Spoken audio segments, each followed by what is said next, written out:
Akhirnya terungkap sosok di balik Power Broker yang ternyata adalah Sharon Carter. Hai Squirrels, welcome to Breakdown Channel Universe. Dan di video kita kali ini kita bakal nge-breakdown episode ke-6 atau episode finale dari series The Falcon and the Winter Soldier. So nggak usah lama-lama lagi, bareng gue Rian, langsung kita bahas topik kita kali ini.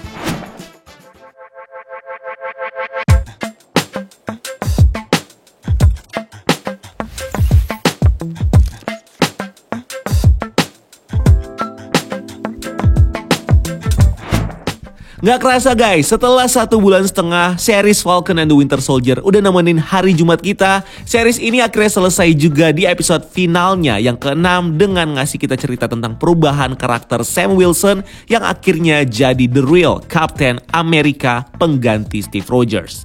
Dimana di episode ini bareng Bucky dan juga John Walker, Sam Wilson akhirnya menghadapi pertarungan terakhir mereka dengan Karli dan juga kelompok Flag Smasher yang di sini melakukan aksi terorisme mereka dengan dibantu oleh Batroc untuk menghentikan badan GRC yang berusaha melegalkan kebijakan Patch Act.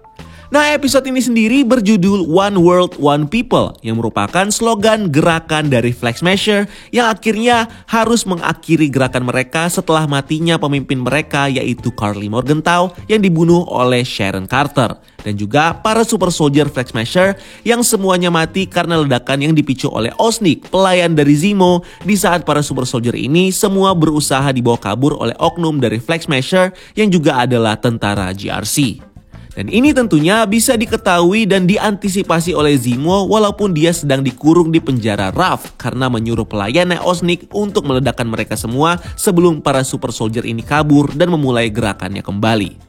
So, inilah yang menjadi tanda kalau Zemo akhirnya bisa menuntaskan pekerjaannya bersama Bucky dan Sam selama series ini, yaitu untuk membasmi seluruh manusia super di dunia, terutama super soldier yang eksis karena power broker di kelompok Flag Smasher.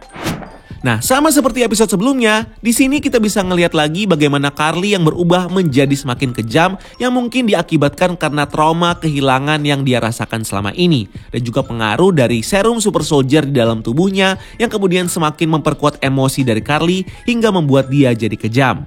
Bahkan ini membuat Karli menjadi semakin mirip dengan versinya yang ada di komik yaitu Karl Morgenthau yang selalu mengutamakan tindakan kekerasan dan juga terorisme dalam usahanya untuk menghapus seluruh negara di dunia.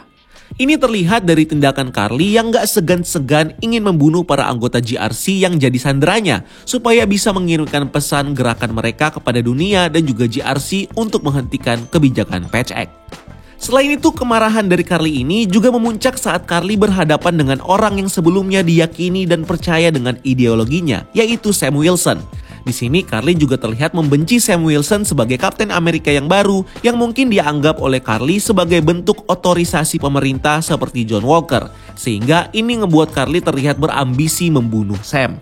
Karena Karli ingin menghancurkan simbol otoritas pemerintah yang sudah membuat dia dan kelompoknya jadi sengsara setelah fenomena Blip. Nah, di awal episode 6 ini, kita akhirnya bisa ngelihat Sam Wilson sebagai sosok Kapten Amerika yang baru pengganti Steve Rogers.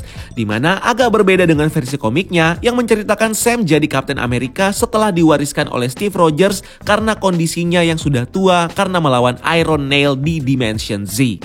Di series ini, Sam harus menghadapi drama dan konflik dulu sebelum akhirnya menjadi penerus Steve sebagai Kapten Amerika.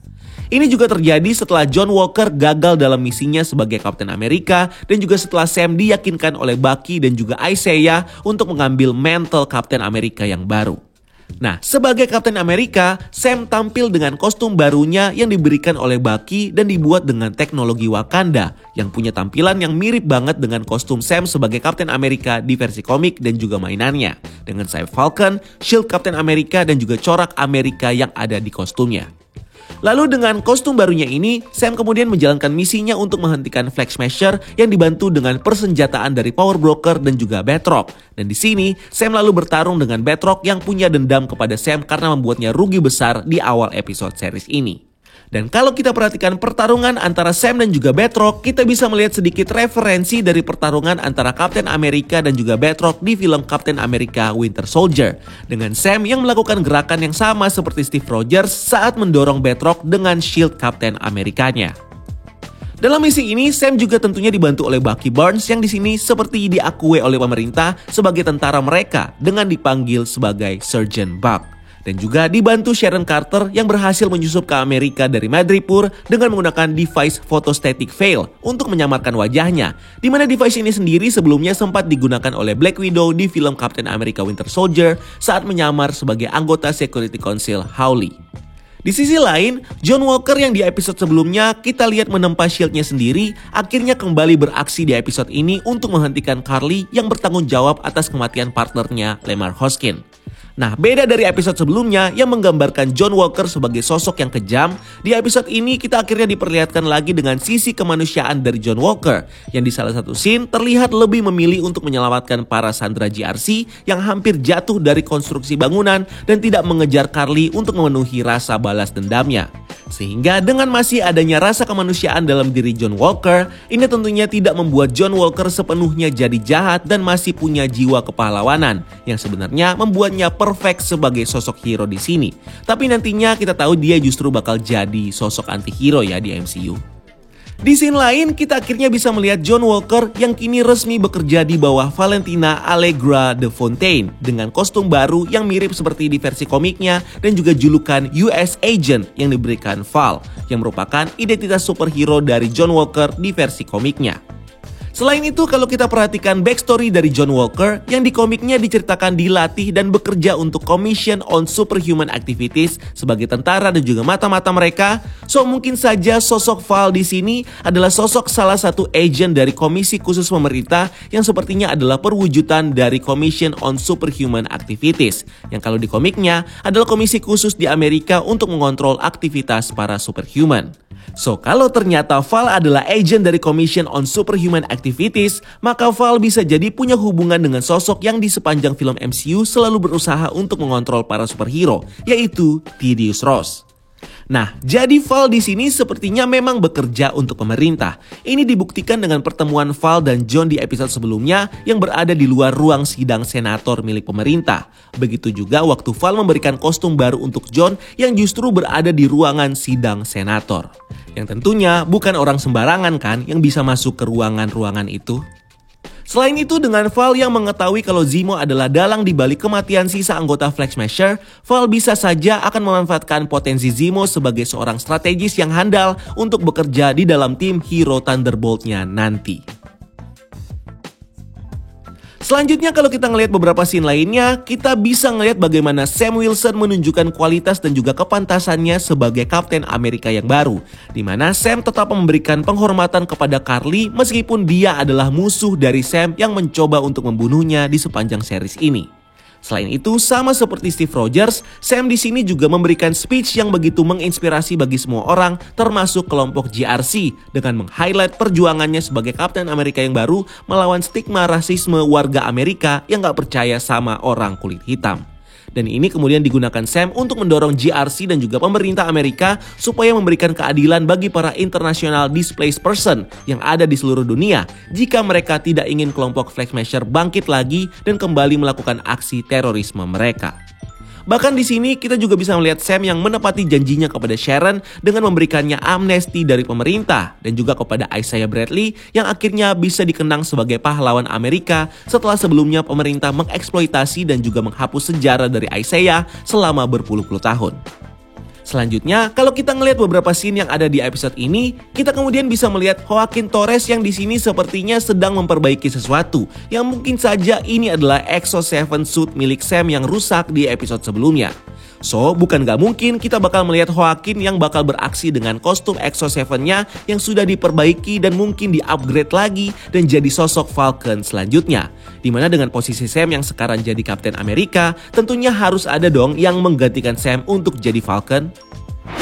Berikutnya, kita juga bisa melihat pertarungan mental dari Bucky Barnes yang selama ini terjebak dalam trauma masa lalunya sebagai Winter Soldier. Ini dilakukan Bucky dengan meninggalkan buku penebusannya dengan nama-nama yang sudah dicoret, baik itu orang yang akan dibalaskan dendamnya, juga dengan orang-orang yang jadi korban karena dosa-dosa masa lalunya. Dan salah satunya dengan mengaku kepada sahabatnya Yori Nakajima kalau dia yang membunuh anaknya RJ Nakajima saat dulu menjadi Winter Soldier. Lalu setelah melihat Bucky yang akhirnya bisa lepas dari trauma masa lalunya, bagaimana nasib dari Bucky di MCU setelah ini? Kalau kita ngelihat Bucky yang di ending series ini terlihat bersama Sam dan juga keluarganya dalam pesta perayaan Sam sebagai Kapten Amerika yang baru, maka ini bisa jadi petunjuk kalau sepertinya Bucky di MCU bakal tetap jadi partner dari Sam atau sidekicknya saat dia beraksi sebagai Kapten Amerika yang baru. Ini diperkuat dengan title yang muncul di ending series ini yang menunjukkan tulisan Falcon yang diganti dengan tulisan Kapten Amerika karena posisi Sam sebagai Kapten Amerika yang baru. Dan juga tulisan And the Winter Soldier yang tetap ada di sana yang menandakan kalau Bucky bakal tetap jadi partner Sam sebagai Winter Soldier di MCU nanti. Di mana posisi ini sepertinya diambil oleh Bucky karena dia membutuhkan sosok leader untuk diikutinya sama seperti Bucky mengikuti Steve Rogers dulu. Dan terakhir di episode ini kita akhirnya di-reveal dengan sosok sebenarnya dari Power Broker yang ternyata adalah Sharon Carter. Ini di-reveal oleh Karli saat dia bertemu dengan Sharon yang menjelaskan bagaimana Sharon adalah orang yang bertanggung jawab memberikan Karli dan juga kelompoknya serum Super Soldier buatan Dr. Nigel supaya mereka bisa dimanfaatkan oleh Sharon sebagai aset pasukan Super Soldier-nya. Tapi rencana Sharon di sini malah berakhir dengan kegagalan karena Karli malah mengkhianati Sharon dan mencuri serum Super Soldier miliknya, yang akhirnya digunakan Karli dalam membentuk gerakan Flag Smasher dengan membuat para anggotanya jadi Super Soldier. Selain itu, kemunculan Sharon sebagai sosok Power Broker di series ini juga sebenarnya udah bisa kita expect sejak episode 3 yang muncul dalam berbagai macam bukti dari mulai terbunuhnya Shelby, posisi Sharon di Hightown, koneksinya dengan CIA, dan juga bagaimana Sharon menganggap kelompok Sam sebagai masalah setelah terbunuhnya Nigel oleh Zemo. Dimana dari sini saja sebenarnya kita udah bisa menduga bagaimana Sharon punya kaitan dengan Power Broker yang ternyata di episode ini dibuktikan sebagai sosok asli dari Power Broker. Tapi dengan Sharon yang di sini terbukti menjadi sosok Power Broker, ini tentunya membuat kita penasaran kenapa Sharon yang di film MCU sebelumnya masih baik dan jadi agen pemerintah malah berbalik jadi jahat sebagai sosok Power Broker. Dimana ini tentunya gak bakal jauh-jauh dari permasalahannya sebagai buronan pemerintah saat dia membantu Kapten Amerika di film Kapten Amerika Civil War yang terpaksa membuat Sharon mengasingkan diri ke Madripoor dan memutuskan komunikasinya dengan kedua orang tuanya. Sepertinya karena di sini Sharon harus bertahan hidup di Madripoor, keadaan lalu memaksa Sharon untuk masuk ke dunia kriminal. Dan dengan kemampuan Sharon sebagai mantan mata-mata, akhirnya membuat Sharon bisa menjadi salah satu orang penting di bisnis gelap Madripoor yang dimulai dengan bisnis black market lukisan-lukisan asli yang terlihat di episode 3 yang dipajang di tempat milik Sharon. Bahkan bisa jadi klub tempat Zemo joget-joget di episode itu adalah klub milik Sharon yang juga menjadi bisnis dari Sharon dan membuatnya menjadi orang berpengaruh di Madripoor. Ditambah lagi, Sharon yang juga memiliki koneksi dan informasi tentang proyek-proyek pemerintah Amerika, SHIELD dan juga Hydra, membuat dia bisa memiliki akses kepada proyek dari Dr. Wilfred Nigel yang akhirnya dia rekrut untuk membuatkannya serum Super Soldier, yang awalnya dia lakukan untuk memperkuat kekuatannya di Madripoor dengan punya tentara-tentara super di bawah kendalinya dan nantinya untuk dijual di pasar gelap. Dan untuk itulah Karli Morgenthau datang kepada Sharon untuk menjadi salah satu tukang pukul Sharon dan disuntikan serum Super Soldier. Dan malah berakhir dengan Karli yang mencuri semua serum Super Soldier milik Sharon. Hingga akhirnya Sharon bertemu dengan Sam, Bucky dan Zemo di Madripoor yang sedang dalam misi mencari Karli yang lalu dimanfaatkan oleh Sharon yang juga sedang mencari Karli. Selain itu, kita juga bisa melihat Sharon yang di sini berhasil menutupi identitasnya sebagai Power Broker dengan membunuh Batroc yang tahu kalau Sharon adalah Power Broker karena nguping obrolannya dengan Karli. Dan Sharon juga berhasil membunuh Karli yang tentunya tahu tentang identitas Sharon sebagai Power Broker. Sharon juga tentunya tidak ingin membuang kesempatannya untuk mendapatkan amnesti yang sebelumnya dijanjikan Sam kepada Sharon. Dimana di post-credit scene series ini, Sharon akhirnya mendapatkan amnesti dan juga kesempatan dari pemerintah untuk bekerja lagi di CIA. Tapi di scene lainnya, kita lalu bisa melihat Sharon yang lalu menyuruh asistennya untuk menyusun kembali daftar pembeli mereka. Karena Sharon yang kembali bekerja di CIA akan punya akses pada rahasia dan juga senjata prototipe dari pemerintah. So, Sharon akan memanfaatkan posisinya di CIA nanti untuk mencuri seluruh rahasia dan juga senjata prototipe milik pemerintah yang bakal dia jadikan sebagai barang dagangannya sebagai Power Broker. Setelah sebelumnya, dia kehilangan aset Super Soldier dengan matinya Dr. Nigel, hancurnya serum Power Broker dan juga matinya Karli dan kelompoknya. Selain itu, dengan Sharon yang di sini menyebut soal senjata prototipe yang bakal dia curi dan jual, so bisa jadi cerita Sharon sebagai power broker nantinya bakal berlanjut di film atau series selanjutnya yang mungkin saja adalah series Armor Wars. Yang seperti kita tahu, di series Armor Wars nantinya kita bakal diceritakan dengan kisah Rudy sebagai War Machine yang bakal melindungi seluruh aset teknologi dan juga senjata milik Stark dari para penjahat. Di mana teknologi dan juga senjata ini mungkin saja berada di bawah pengawasan dan kendali pemerintah Amerika, yang tentunya bisa dicuri dan juga dijual oleh Sharon Carter dengan gampang saat dia jadi agent CIA nanti. Sehingga inilah yang membuat Sharon mungkin saja bakal tampil di series ini sebagai seorang villain dengan identitasnya sebagai power broker. So itu dia pembahasan kita kali ini tentang episode 6 finale dari The Falcon and the Winter Soldier. Silahkan tulis di kolom komentar di bawah kalau mungkin kalian punya teori, kalian punya sesuatu yang mau dibahas tentang series ini. Tentunya silahkan aja tumpahin semuanya di kolom komentar di bawah ya. So, jangan lupa like dan share video ini kalau kamu suka. Dan jangan lupa untuk subscribe channel ini untuk konten-konten menarik lainnya. Follow juga akun sosial media kita lainnya untuk hal-hal yang tidak kalah seru. Dan sampai ketemu di video selanjutnya. Gue Rian, keep exploring the universe.